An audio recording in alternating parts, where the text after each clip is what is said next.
This is the Dollemore Daily, and I'm Jesse Dollemore.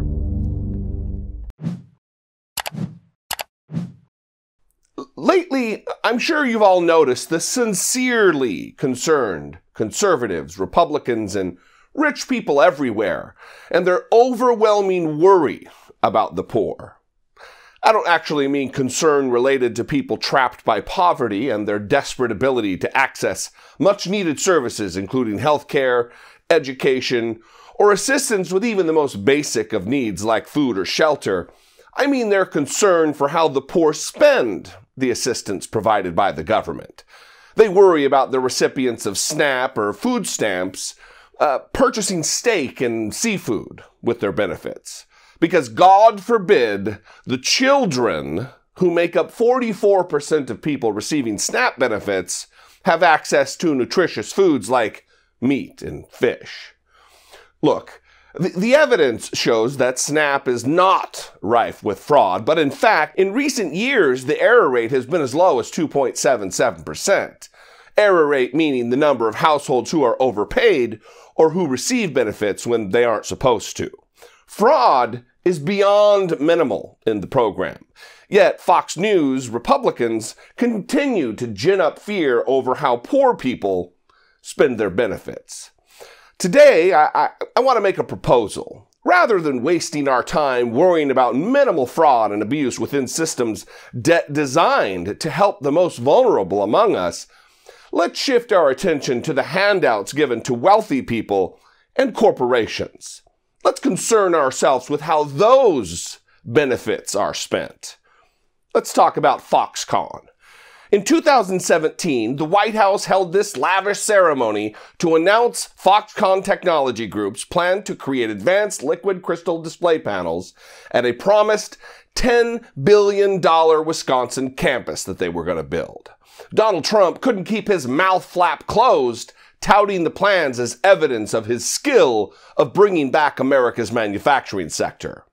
Rather than creating blue-collar manufacturing jobs as originally planned and promised, the company just announced that it would be looking for mostly engineers and researchers. You see, FoxConn has slowly revealed their true intentions after a series of changes in their story. State and local governments in Wisconsin promised roughly $4 billion to FoxConn, which, according to the AP, is the largest incentive in state history. Through the deal, FoxConn was required to invest $10 billion and create 13,000 jobs to get the full incentive. Because of these lofty assurances from FoxConn, small towns and municipalities have jumped through hoops to lure the company to their town, going as far as condemning people's homes and snatching land using eminent domain to clear a path for FoxConn.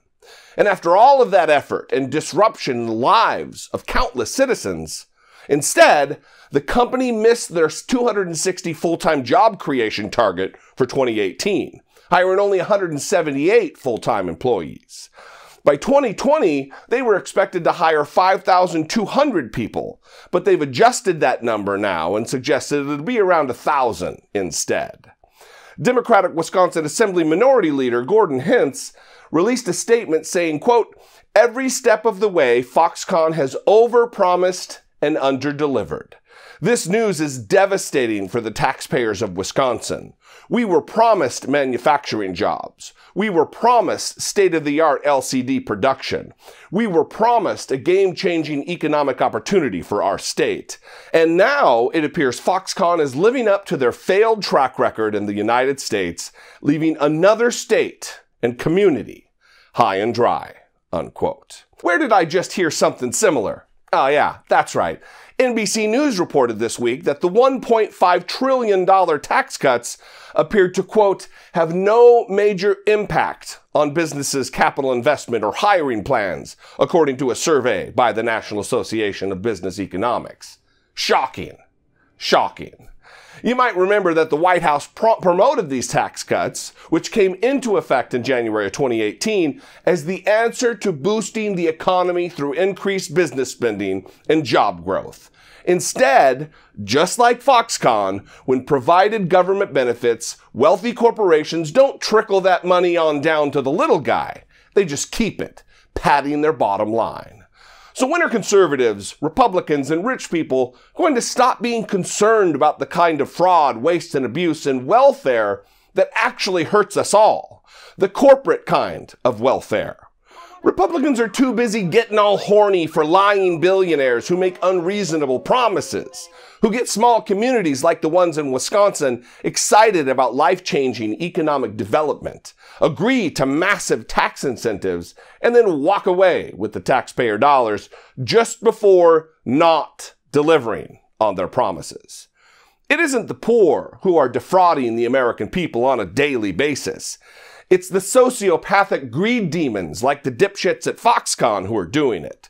So stop demonizing those have-nots and start training your sights on the real problem.